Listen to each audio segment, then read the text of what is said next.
So hello guys, welcome back to study for सब channel. दोस्तों, आज की इस वीडियो में हम डिस्कस करेंगे data warehousing and data mining की यूनिट 2 का। इसके अंदर हम सारे इंपॉर्टेंट क्वेश्चंस को कवर करने वाले हैं, इसलिए वीडियो को एंड तक जरूर देखिएगा। चलिए शुरू करते हैं। सबसे पहला क्वेश्चन जो है हमारे पास वो है कि स्टेप्स क्या हैं वेयर हाउस मैनेजमेंट और सपोर्ट प्रोसेस में।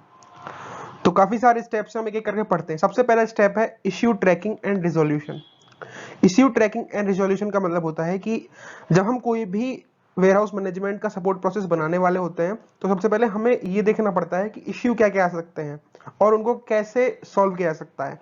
तो ये किस लिए जरूरी होता है? It is crucial for preventing delays in the project. ये इंपॉर्टेंट होता है जिससे कि जो प्रोजेक्ट के अंदर डिलेज है वो ना आए। दूसरा, अगर टाइमली रेजोल्यूशन हो जाए प्रॉब्लम्स का, अगर टाइम से प्रॉब्लम्स का सॉल्यूशन हो जाए तो प्रोजेक्ट का जो मूवमेंट है, यानी कि प्रोजेक्ट की जो गति है वो रुक नहीं सकती है, तो वो मेंटेन रहेगी।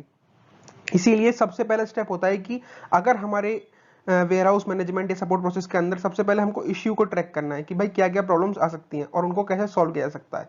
पहला तो स्टेप ये है। दूसरा स्टेप होता है कि comprehensive warehouse management solutions को आइडेंटिफाई करना। तो ऐसे वेयर हाउस मैनेजमेंट सॉल्यूशंस को अपनी warehouse management support process में रखना जो कि बहुत ज्यादा बेस्ट हो।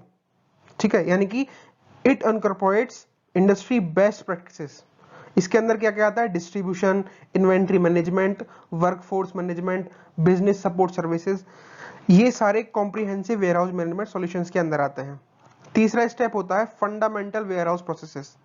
फंडामेंटल वेयरहाउस प्रोसेसेस मतलब जैसे कि receiving data, put away data, inventory management, product की स्लॉटिंग करना, पिकिंग करना, पैकिंग करना, किटिंग करना, शिपिंग करना।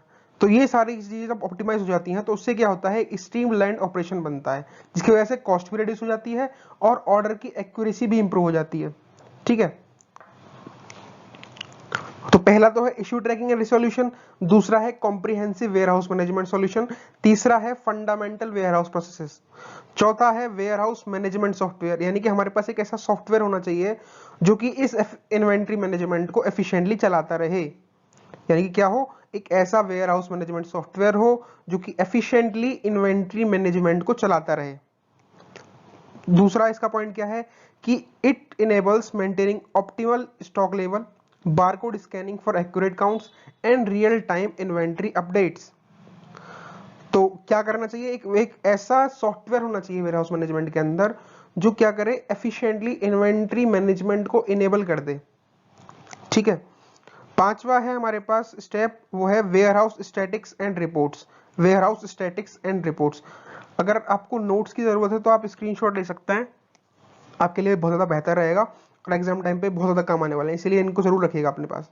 तो सबसे पहला स्टेप क्या था? इश्यू ट्रैकिंग एंड रेजोल्यूशन, जिसमें कि हम क्या करते थे? इश्यू को ट्रैक करते थे और उसके सॉल्यूशंस को फाइंड आउट करते थे। दूसरा क्या था कि हमको एक comprehensive warehouse management solutions अपने पास रखने हैं ताकि कोई भी दिक्कत ना आए इन फ्यूचर। और उसके बाद एक फंडामेंटल वेयरहाउस प्रोसेसेस को मेंटेन करना है, यानी कि जो वेयरहाउस प्रोसेसेस जैसे कि इन्वेंट्री मैनेजमेंट हो गई, रिसीविंग डेटा हो गया, प्रोडक्ट स्लॉटिंग हो गया या शिपिंग हो गया, ये सारे के सारे जो वेयरहाउस प्रोसेसेस है इनको एक proper line by line, proper एक पाथ में अलाइन करना होता है। ठीक है, अगला है हमारे पास वेयरहाउस मैनेजमेंट सॉफ्टवेयर होना चाहिए जो क्या करे? इफिशिएंट इन्वेंट्री मैनेजमेंट कर पाए। ठीक है, पांचवा है हमारे पास वेयरहाउस स्टैटिक्स एंड रिपोर्ट्स। तो warehouse statics and reports क्या करता है? वो की परफॉर्मेंस इंडिकेटर्स को ट्रैक करता है। किसको ट्रैक करता है? की परफॉर्मेंस इंडिकेटर्स को। ठीक है, तो इसका जरूरत क्या पड़ती है? ये इनसाइट्स प्रोवाइड करता है वेयर हाउस एफिशिएंसी के बारे में, ओवर और अंडर कोटा रिपोर्ट्स के बारे में, जिससे कि हम इन्वेंट्री इवोल्यूशन सही से कर पाए। ठीक है, क्या करता है? ये इनसाइट्स प्रोवाइड करता है वेयर हाउस की एफिशिएंसी के बारे में, उसके ओवर और अंडर कोटा रिपोर्ट्स के बारे में, ताकि हम इन्वेंट्री इवोल्यूशन सही से कर पाए। अगला है हमारे पास principle of warehouse management. तो principles of warehouse management क्या है? ऑप्टिमल स्टॉक लेवल्स होने चाहिए, क्विक ऑर्डर प्रोसेसिंग होनी चाहिए, एफिशिएंट मटेरियल हैंडलिंग होनी चाहिए और लिंकिंग मैनेजमेंट जो है वो सेल्स के साथ हमेशा ऑर्डर प्रोसेसिंग होनी चाहिए, यानी कि मैनेजमेंट को सेल्स ऑर्डर प्रोसेसिंग से लिंक करवाना चाहिए। ये वेयर हाउस मैनेजमेंट के प्रिंसिपल्स हैं, जिसकी वजह से क्या होगा? स्पेस ऑप्टिमाइजेशन हो जाएगा, कॉस्ट रिडक्शन हो जाएगा, इन्वेंट्री विजिबल रहेगी और सप्लाई चेन एफिशिएंसी जो है वो भी इंप्रूव हो जाएगी। ठीक है जी, अगला है हमारे पास कम्युनिकेशन एंड कोलैबोरेशन, यानी कि कम्युनिकेशन भी होनी चाहिए और कोलैबोरेशन भी होना चाहिए बड़े बड़े वेयर हाउसेस से, ताकि क्या हो, प्रोडक्टिविटी बढ़े और एक्यूरेसी बढ़े। Effective warehouse management system promote collaboration and streamline operations.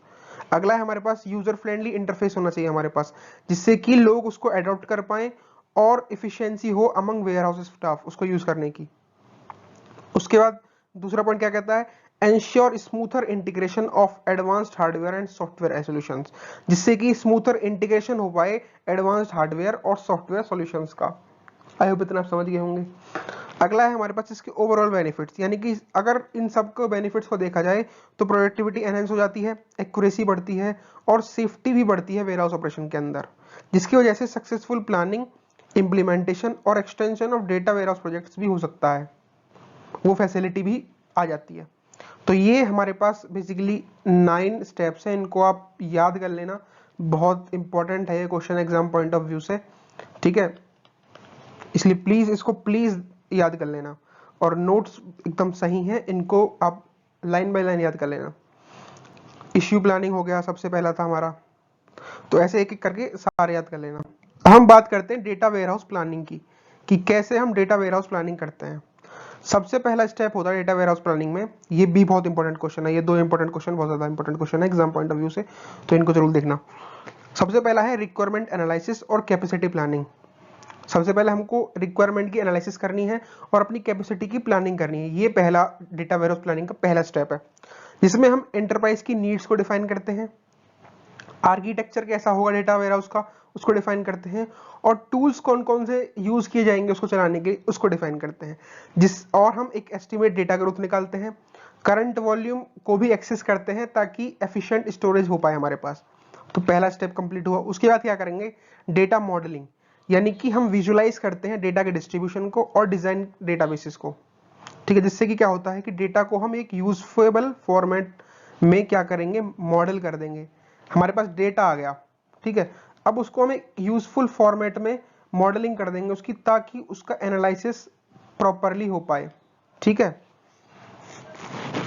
तो दूसरा स्टेप क्या था, डेटा मॉडलिंग, जिसमें हम विजुलाइज करते हैं डेटा के डिस्ट्रीब्यूशन को और डिजाइन डेटाबेसेस को, जिससे क्या होता है हम डेटा को ट्रांसफॉर्म कर देते हैं एक यूजेबल फॉर्मेट में फॉर एनालिसिस। अगला है हमारे पास ELT designs and development. ELT का मतलब होता है extract information, transform the information into the useful code, और उसको उस डेटा को लोड करना फॉर रिपोर्टिंग, ये तो होगा ETL डिजाइनिंग। फिर आता है डेवलपमेंट, यानी कि इस डेटा को यूज करके, इस डेटा लेक्स को यूज करके स्टोरेज और प्रोसेसिंग के अंदर डाल देना, ठीक है। अब है हमारे पास OLAP क्यूब्स। OLAP क्यूब्स क्या होता है, ये क्रिएट करते हैं multi dimensional data structure for analysis, ठीक है। तो OLAP क्यूब्स अगले स्टेप में बनते हैं, जिसमें क्या होता है कि हम मल्टी डायमेंशनल डेटा स्ट्रक्चर को एनालिसिस के लिए बना देते हैं, क्रिएट कर देते हैं, जिससे क्या होता है कि जो डेटाबेस होता है मल्टीपल डायमेंशंस में, उसको हम एनालाइज कर सकते हैं फॉर बिजनेस इंसाइट्स।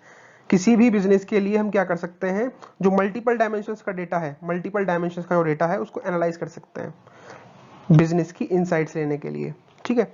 अगला है हमारे पास स्टेप क्लाउड फर्स्ट स्ट्रेटेजी। दोस्तों वीडियो को आगे चलने से पहले मैं रिक्वेस्ट करूंगा आप सबसे कि प्लीज यार चैनल को सब्सक्राइब कर लीजिएगा, क्योंकि सब्सक्राइबर्स बहुत जरूरी है। अगला है हमारे पास consider cloud data warehouses for scalability and cost effectiveness, यानी कि क्लाउड डेटा वेयरहाउस भी होना चाहिए हमारे पास, ताकि स्केलेबिलिटी बनी रहे और कॉस्ट इफेक्टिवनेस बनी रहे। क्लाउड इंफ्रास्ट्रक्चर किस लिए यूज होता है, for data storage and processing. अगला है हमारे पास डेटा वर्चुअलाइजेशन होनी चाहिए, यानी कि हमको टेक्नोलॉजी का यूज करना चाहिए for a unified view of data from various sources, ठीक है, जिससे क्या होता है कि need for extensive ETL processes जो है वो रेड्यूस हो जाता है। एक्सट्रैक्ट करना, ट्रांसफॉर्म करना, लोड करना, ये जो प्रोसेस है ना, ये रेड्यूस हो जाता है जब हम डेटा का वर्चुअलाइजेशन कर देते हैं, ठीक है, यानी कि डेटा को हम वर्चुअल फॉर्मेट में बना देते हैं। उसके बाद है data lineage and auditing. Data lineage का मतलब इसमें हम डेटा चेंजेस को ट्रैक करेंगे, क्वालिटी को मेंटेन करेंगे, और रेगुलेशंस जो है उनसे भी क्या करेंगे, लाइन करेंगे। ऑडिटिंग का मतलब क्या, ऑडिटिंग जो होता है ये डेटा लाइनिंग फीचर को इनकॉर्पोरेट करता है, ठीक है। अगला स्टेप है हमारे पास हाइब्रिड टेक्निक्स को अपनाना, यानी कि ऑन प्रेमिसेस और क्लाउड डेटा जो है उसको कंबाइन करना for warehouse flexibility. On premises data होता है एक होता है क्लाउड डेटा, इन दोनों को एक दूसरे से क्या करना, कंबाइन करना, ताकि वेयर हाउस की फ्लेक्सिबिलिटी बनी रहे। इससे क्या होता है, इससे जो है स्ट्रेंथ्स जो है डिप्लॉयमेंट मॉडल्स के वो बढ़ जाते हैं। अगला है हमारे पास रियल टाइम डेटा इंटीग्रेशन करना, यानी कि हमको ऐसे टूल्स को इंप्लीमेंट करना है जो रियल टाइम डेटा इंटीग्रेशन कर पाए, जो सपोर्ट कर पाए ऑपरेशनल डिसीजन मेकिंग में और टाइमली इनसाइट्स में। ठीक है, ये बेसिकली हमारे क्या थे, स्टेप्स थे प्लानिंग के लिए। अब हम बात करते हैं steps and guidelines of data warehouse implementation. इस क्वेश्चन में हम बात करेंगे कि ऐसे कौन कौन से स्टेप्स हैं और कौन कौन सी गाइडलाइंस हैं जो हमको फॉलो करनी है जब हम डेटा वेयरहाउस का इंप्लीमेंटेशन करने वाले हैं। तो पहला है हमारे पास रिक्वायरमेंट एनालिसिस और कैपेसिटी प्लानिंग, जिसमें हम एंटरप्राइज की नीड्स को डिफाइन करते हैं, उसके आर्किटेक्चर को डिफाइन करते हैं, ऐसे हार्डवेयर और सॉफ्टवेयर टूल्स को सेलेक्ट करते हैं जो कि इंपॉर्टेंट है हमारे लिए। उसके बाद कैपेसिटी प्लानिंग में क्या करते हैं, डेटा ग्रोथ को भी एस्टिमेट करना है, करंट वॉल्यूम क्या है डेटा की उसको एक्सेस करना है ताकि हम एक एफिशिएंट स्टोरेज बना पाए। दूसरा है हमारे पास हार्डवेयर इंटीग्रेशन, यानी कि ऐसे सर्वर्स, ऐसे स्टोरेज मेथड्स और ऐसे सॉफ्टवेयर टूल्स का इंटीग्रेशन करना जिससे कोई फ्यूचर में दिक्कत ना आए। तीसरा है डेटा की मॉडलिंग करना, यानी कि वेयरहाउस के स्कीमा और व्यूज को इस तरीके से डिजाइन करना जिससे कि हम उन मॉडलिंग टूल्स को एफिशिएंटली यूज कर पाए। चौथा है फिजिकल मॉडलिंग, यानी कि design the physical data warehouse organisation. इसमें हम फिजिकल डेटा वेयरहाउस ऑर्गेनाइजेशन को डिजाइन करते हैं, डेटा के प्लेसमेंट को देखते हैं, डेटा की पार्टीशनिंग को देखते हैं, उसको कैसे एक्सेस किया जाता है उन टेक्सेस को डिफाइन करते हैं, टेक्निक्स को डिफाइन करते हैं और इंडेक्सिंग इसी के अंदर हम करते हैं। उसके बाद हमारा पांचवा स्टेप सोर्स आइडेंटिफिकेशन, यानी कि हमको आइडेंटिफाई करना है सोर्स को और कनेक्ट करना है डेटा सोर्सेज को विद द हेल्प ऑफ गेटबेस, जैसे कि ओडीबीसी ड्राइवर्स हो गए या बाकी सारे सोर्स आइडेंटिफिकेशंस जो होते हैं। सिक्स्थ स्टेप है हमारे पास ईटीएल की डिजाइन करना और डेवलपमेंट करना, यानी कि इसमें हम क्या करेंगे, डिजाइन करेंगे और इंप्लीमेंट करेंगे ईटीएल फेजेस को। ईटीएल फेज मतलब एक्सट्रैक्शन, ट्रांसफॉर्म और लोड फेजेस को, जिससे कि हम एक सूटेबल ईटीएल टूल बना पाए ताकि कस्टमाइज कर पाए हम एंटरप्राइज नीड्स के हिसाब से उसको। अगला हमारे पास पॉपुलेट द डेटा वेयरहाउस, यानी कि ईटीएल टूल्स को फिर टेस्ट करना है, वेयरहाउस जो है उसको भी हमको डेटा से क्या करना है, पॉपुलेट करना है। फिर है यूजर एप्लीकेशन, तो हमको ऐसे एंड यूजर एप्लीकेशंस को अप्लाई करना है, ऐसा डिजाइन करना है और इंप्लीमेंट करना है जो कि यूजर के लिए डेटा एक्सेस के लिए काफी बेहतरीन हो, काफी अच्छे हो। उसके बाद है रोल आउट, जब सब कुछ हो जाए तो डेटा वेयरहाउस सिस्टम से रोल आउट कर देना है और एप्लीकेशन को यूजर एडॉप्शन के लिए छोड़ देना। ठीक है, अब हम बात करते हैं इंप्लीमेंटेशन गाइडलाइंस की।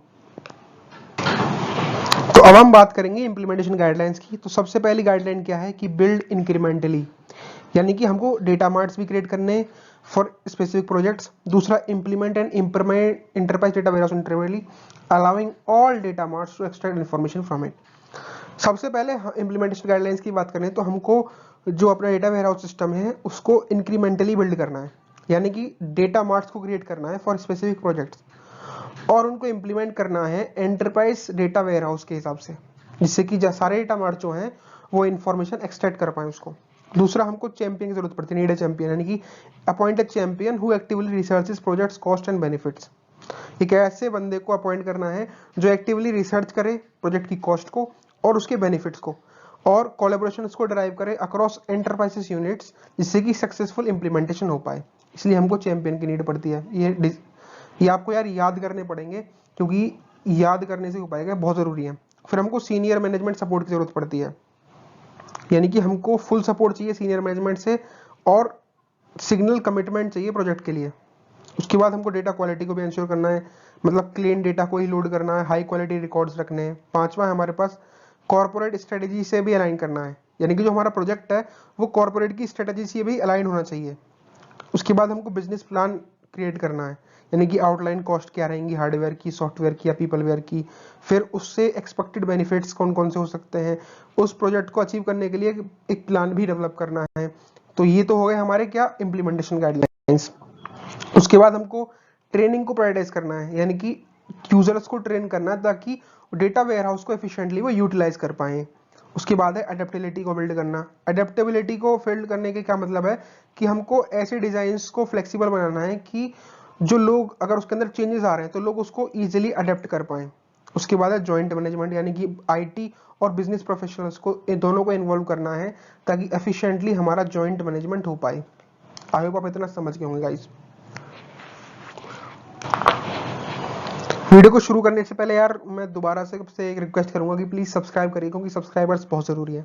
अब हम बात करते हैं क्लाइंट सर्वर आर्किटेक्चर क्या होता है। तो क्लाइंट सर्वर आर्किटेक्चर एक फंडामेंटल मॉडल होता है नेटवर्क कंप्यूटिंग के अंदर। तो ये जो है ये नेटवर्क एप्लीकेशन को दो डिस्ट्रिक्ट कंपाउंड्स के अंदर डिवाइड कर देता है, यानी कि it divides network applications into district components each responsible for specific services.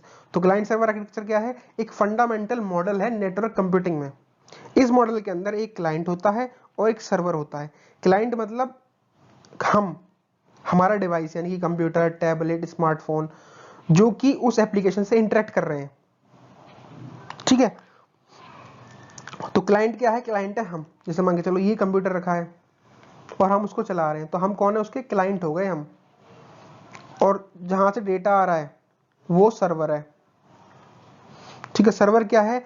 ये एक सेपरेट कंप्यूटर पे चलता है और एप्लीकेशन के कोर फंक्शनलिटी को क्या करता है? मैनेज करता है।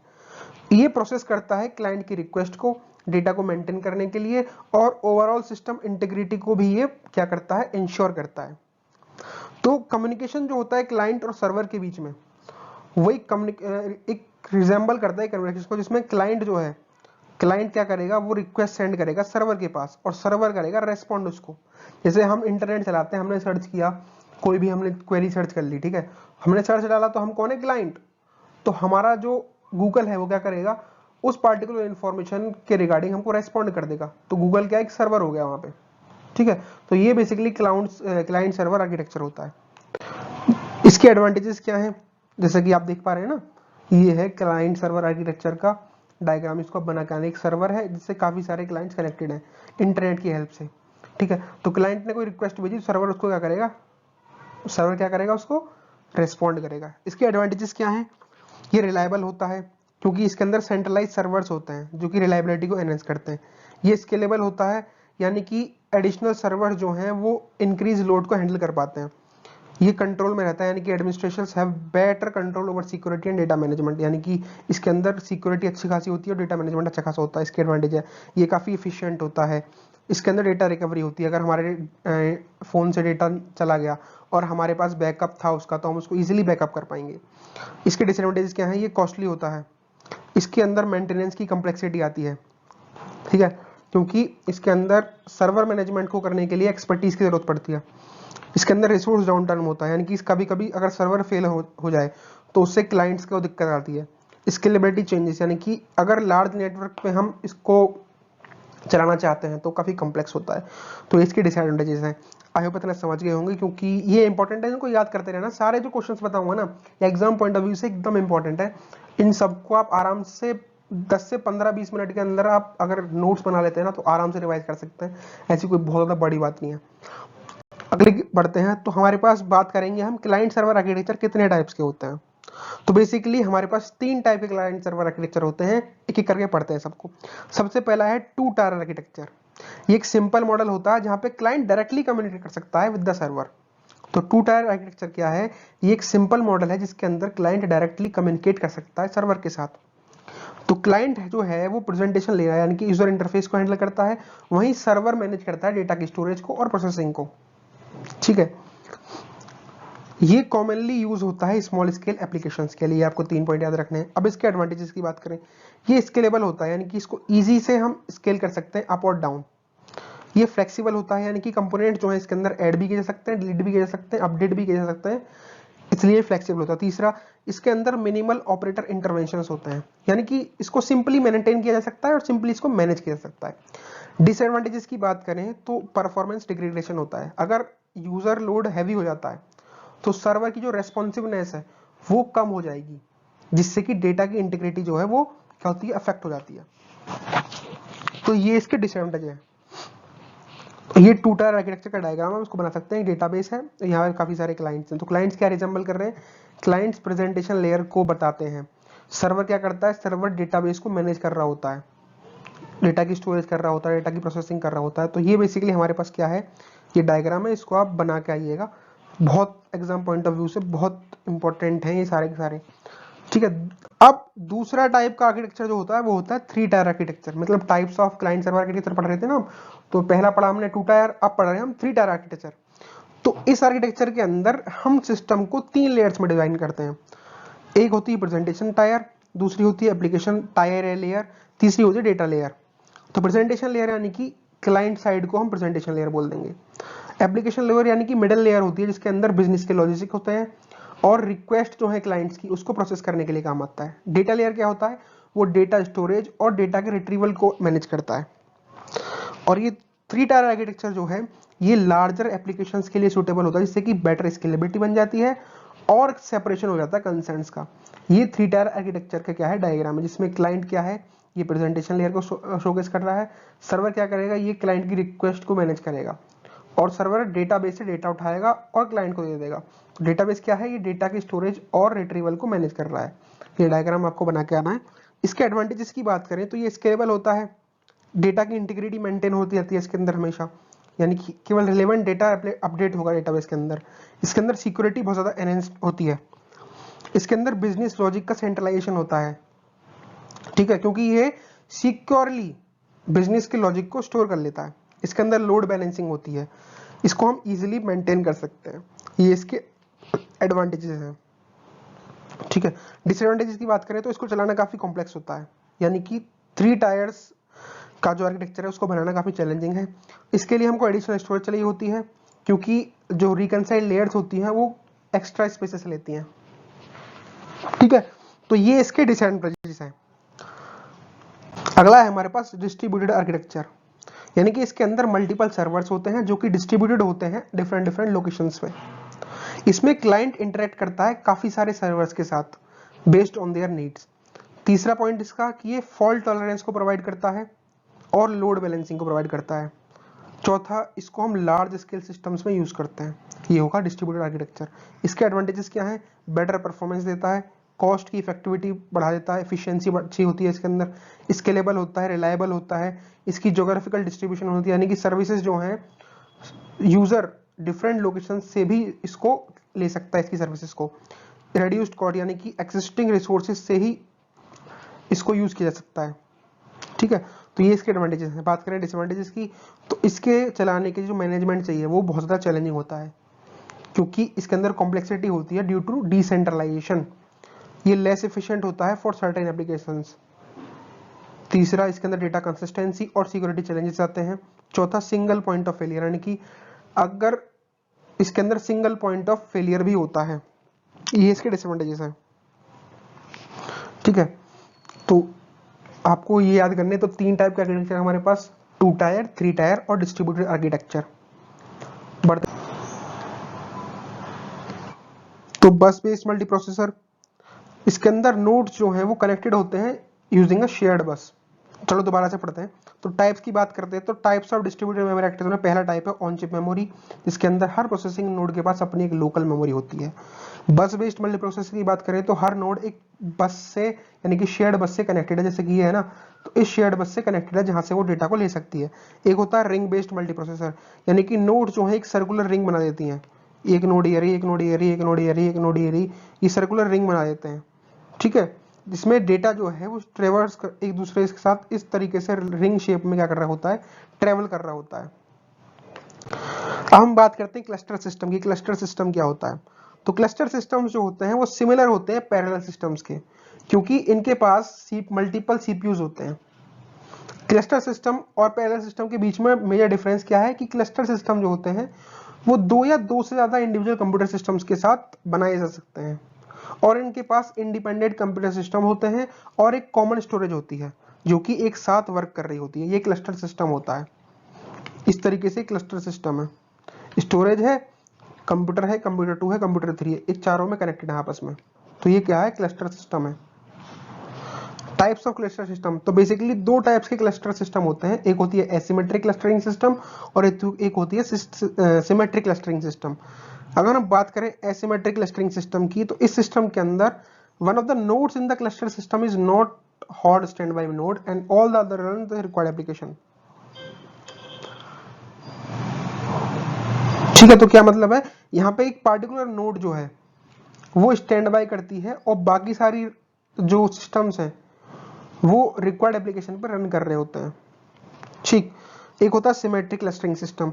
सिमेट्रिक क्लस्टरिंग सिस्टम में दो या दो से ज्यादा नोड्स जो हैं वो एप्लीकेशन को रन करती हैं और एक दूसरे को मॉनिटर कर रही होती हैं।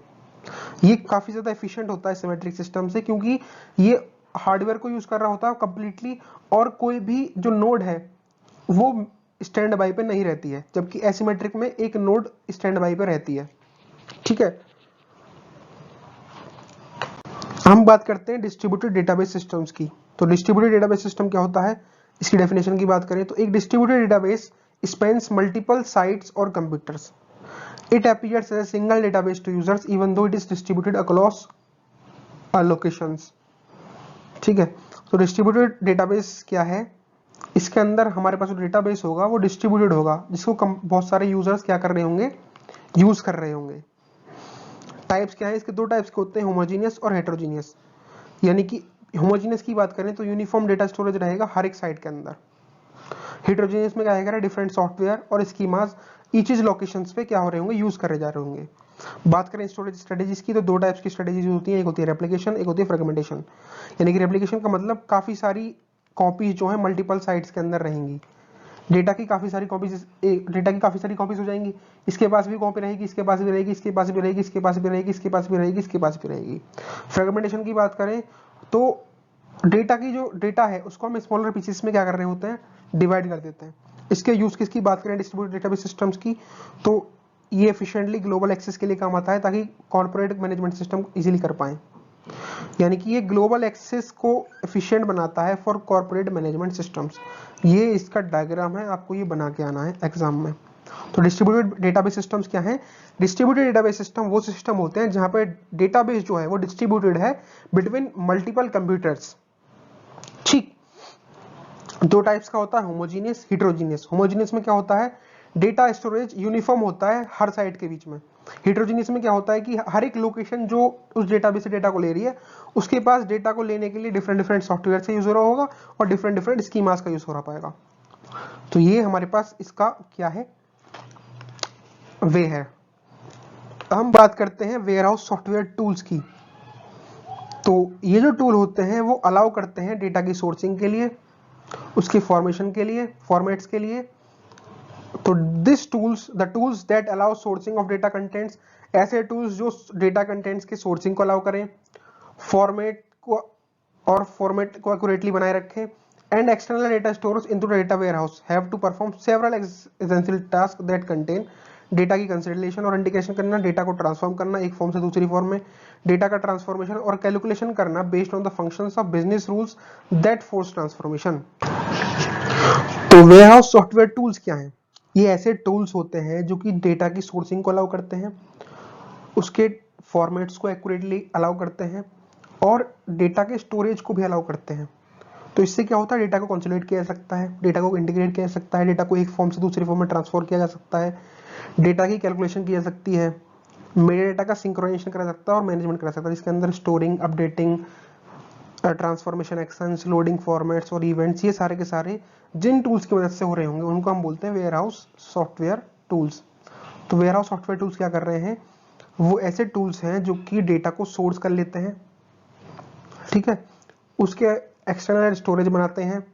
यानी कि कंप्लीटली वेयरहाउस को मैनेज करने के लिए जो टूल यूज किए जा रहे हैं उनको वेयरहाउस सॉफ्टवेयर टूल्स बोलते हैं। तो वो काफी सारे टूल्स होते हैं, जैसे कि कनेक्टिविटी टूल्स हो गए जो कनेक्ट करने के लिए काम आ रहे हैं डेटा को, एक्सट्रैक्शन टूल हो गए जो कि डेटा की एक्सट्रैक्शन के लिए काम आ रहे हैं। कनेक्टिविटी टूल का एग्जांपल जैसे IBM हो गया, ओरेकल हो गया, ये कनेक्टिविटी टूल्स हैं। एक्सट्रैक्शन टूल्स जैसे कि प्लेटिनम, ट्रांसफॉर्मेशन टूल यानी कि जो डेटा को एक फॉर्म से दूसरी फॉर्म में ट्रांसफॉर्म कर रहे हैं, वो ट्रांसफॉर्मेटर टूल्स होते हैं जो कि डुप्लीकेशन करते हैं डेटा का, स्टैंडर्डाइजेशन करते हैं डेटा का। अगले हैं डेटा क्वालिटी टूल्स जो कि डेटा की क्वालिटी को बनाए रखने के लिए यूज होते हैं, जैसे डेटा फ्लेक्स हो गया, प्रिज्म हो गया। डेटा लोडर्स जो कि डेटा को लोड करने के लिए काम आते हैं।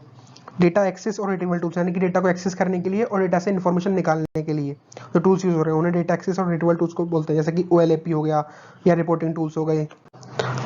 फिर आते हैं डेटा मॉडलिंग टूल्स जो कि डेटा के एक पर्टिकुलर मॉडल में बनाने के लिए काम आते हैं, यानी कि use to prepare and maintain information model for both source and target database, जैसे कि सीबेस हो गया, टेरेन हो गया, ये सारे डेटा मॉडलिंग टूल्स हैं।